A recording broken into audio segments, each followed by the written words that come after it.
Chapter 6. Pentagon. The next day, the morning sun cut through the thick Virginia air as it reflected off the cold, stone walls of the Pentagon.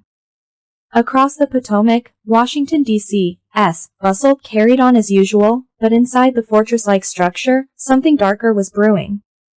The military officials gathered in a sterile, high-tech briefing room weren't discussing the usual matters of defense or geopolitics. They were grappling with the implications of something far more complex, Dr. Monica Pullman's nanite technology.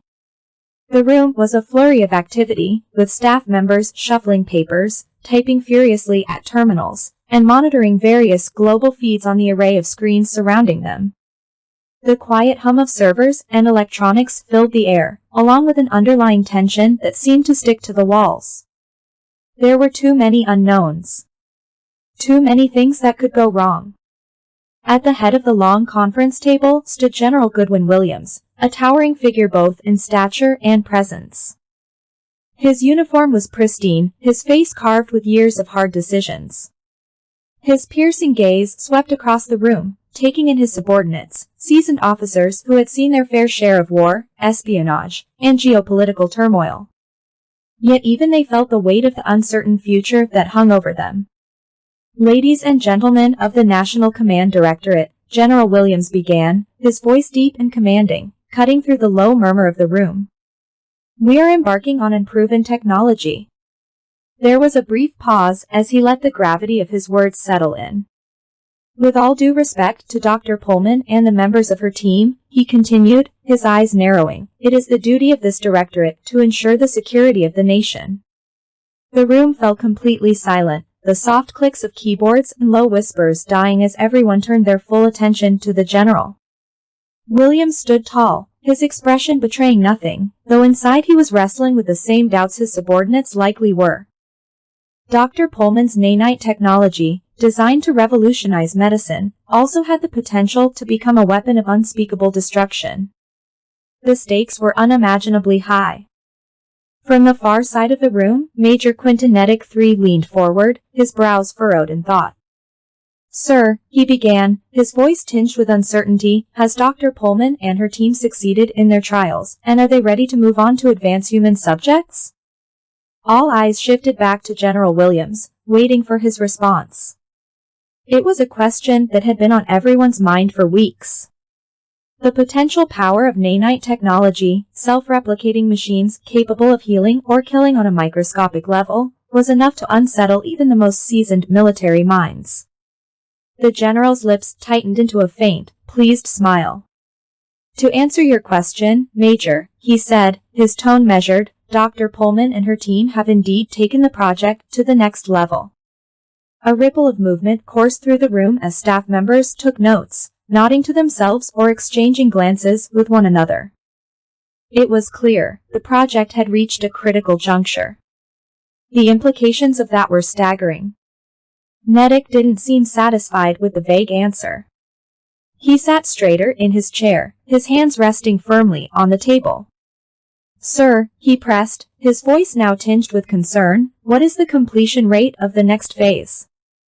We know, as it currently stands, that the Department of Defense, the DIA, and other agencies are completely out of the loop when it comes to Dr. Pullman's work. Nedic hesitated, glancing at the faces around the table. He knew he was walking a fine line, but he had to ask. Not even the Secretary of Defense has full access to any and all information pertaining to the nanite technology or Dr. Pullman's labs and their locations. The silence that followed was palpable. Eyes flicked from Nedic to General Williams, waiting for the general's reaction. The major's words hung heavy in the air like a storm about to break. Williams didn't immediately respond. He stood with his hands clasped behind his back, staring at Nedic with an unreadable expression. The room felt colder, the hum of the monitors now a distant murmur as the weight of the conversation pressed down on everyone. Finally, General Williams spoke, his voice low but firm. That is above my pay grade, Major, he said, his eyes locking onto Nedic's. However, the Director of National Intelligence and the President, along with Chairwoman Senator Cross of the Senate Arms Committee, are well aware of Dr. Pullman's laboratory facilities. There was a pause, and for a brief moment, Williams' gaze softened. I cannot tell you this project doesn't exist as we know it. That is why there is so much secrecy in place. The revelation wasn't exactly new, but it was confirmation. Nedic's question had scratched the surface of something deeper, something that hinted at layers of classified information buried far beyond their reach. Nedic nodded slowly, understanding dawning in his eyes. The DNI, you say, sir? His voice was quieter now, more reflective. I understand. But his mind was already spinning in a different direction. The Director of National Intelligence, his father's involvement, was suddenly all but confirmed. It wasn't just an abstract possibility anymore. It was personal. The technology, the secrecy, the way everyone was kept in the dark, it all made sense now. His father's influence had been there from the beginning. The tension in the room thickened as the senior staff now turned their full attention to Major Nedic. They, too, had connected the dots, realizing the Major's father was intricately involved in the project's inner workings. The unspoken weight of that knowledge hovered between them. Williams, sensing the shift, cleared his throat, commanding the room's attention once again.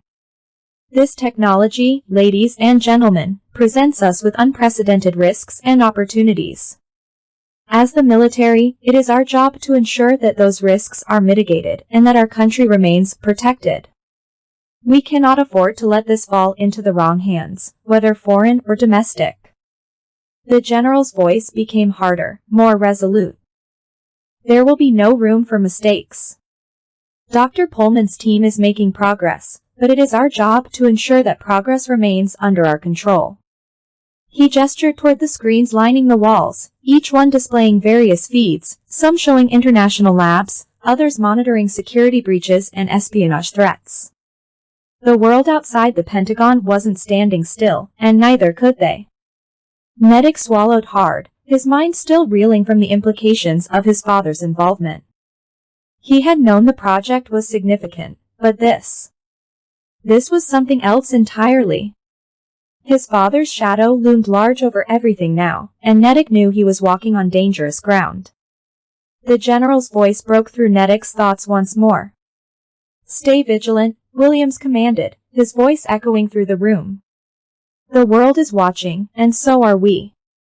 As the room returned to its usual flurry of activity, Nedic remained seated, his mind spinning with questions he wasn't sure he wanted answered. He glanced at the monitors, feeling the weight of his father's role in this project pressing down on him like an invisible hand. He would have to navigate this carefully, whatever it took. The future of the nanite technology, the security of the nation, and possibly his own fate were all intertwined now, and Nedic wasn't sure where one ended and the other began. Chapter ended.